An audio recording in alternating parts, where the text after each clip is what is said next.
Le coup de gueule de Lyon contre l'arbitrage, le feuilleton de la prolongation de Kylian Mbappé au PSG ou encore le départ de Marcelo Bielsa à Leeds, on en parle tout de suite dans le journal de Made in Foot.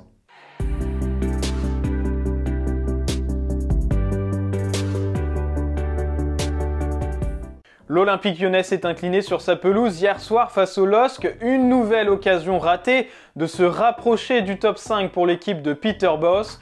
Mais ce qui a surtout fait réagir le coach lyonnais en après-match, c'est le but refusé à Lucas Paqueta pour une faute sur Léo Jardim, une action très litigieuse où Clément Turpin a décidé, après avoir consulté la VAR, de siffler une faute de l'attaquant lyonnais sur le gardien lillois qui avait pourtant raté son dégagement. Mais j'ai vu, ils ont regardé le frappe du gardien qui a vraiment tapé avec sa pied dans la terre et on voit ça monte et après il continuait sa jambe qui touche à Lucas. C'est incroyable. Tout le monde dit que c'est le meilleur arbitre de France. Je pense que ce n'est pas le meilleur arbitre pour Lyon. Mais aujourd'hui, il a fait une faute, c'est clair. Et le coach lyonnais n'était pas le seul à être en colère. À l'issue du match, Jean-Michel Aulas a lui aussi poussé son coup de gueule sur Twitter en s'adressant directement à Pascal Garibian, le patron de l'arbitrage français.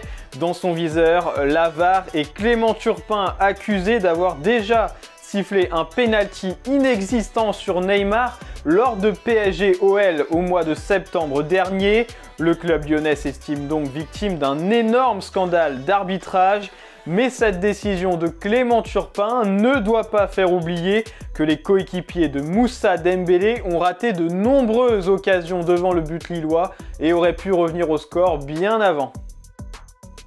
Le meilleur joueur du monde, tout simplement, Kylian Mbappé a offert une nouvelle masterclass samedi soir face à l'AS Saint-Etienne. 2 buts, une superbe passe décisive et désormais la deuxième place au classement des meilleurs buteurs de l'histoire du PSG à égalité avec Zlatan Ibrahimovic. Après 5 saisons à Paris, le numéro 7 a désormais inscrit 156 réalisations et vise maintenant le record de Cavani et ses 200 buts sous le maillot parisien. Non, Zlatan, quand on sait ce qu'il a fait ici, voilà, c'est symbolique. Ça veut dire que voilà, je suis dans des standards élevés.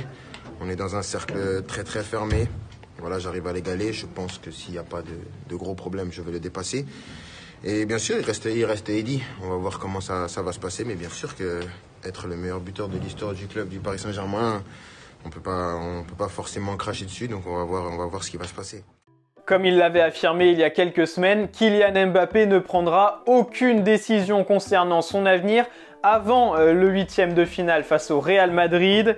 Et c'est pour cela qu'il n'a pas accepté pour l'instant l'offre XXL de prolongation du PSG et qu'il continue d'entretenir le suspense, même si l'aspect financier ne semble pas avoir une énorme importance dans son choix, car Kylian Mbappé est avant tout un homme de défi et celui de battre Edinson Cavani et de devenir le meilleur buteur de l'histoire du PSG pourrait par exemple le pousser à prolonger, tout comme l'amour des supporters parisiens de plus en plus fort. Samedi, une banderole a été déployée en son honneur au Parc des Princes, un geste qui a touché Kylian Mbappé. Le PSG fait en tout cas tout son possible pour conserver sa star numéro 1. Et si Kylian Mbappé est au sommet de sa forme, à une dizaine de jours de retrouver le Real Madrid en Ligue des Champions, de son côté, le club espagnol compte ses absents alors que Casemiro et Ferland Mendy sont d'ores et déjà suspendus pour le match retour. Le doute plane désormais sur David Alaba. Le patron de la défense madrilène souffre d'une petite déchirure à l'adducteur et n'a pas joué ce week-end face au Rayo Vallecano. Une très mauvaise nouvelle à quelques jours de retrouver le PSG.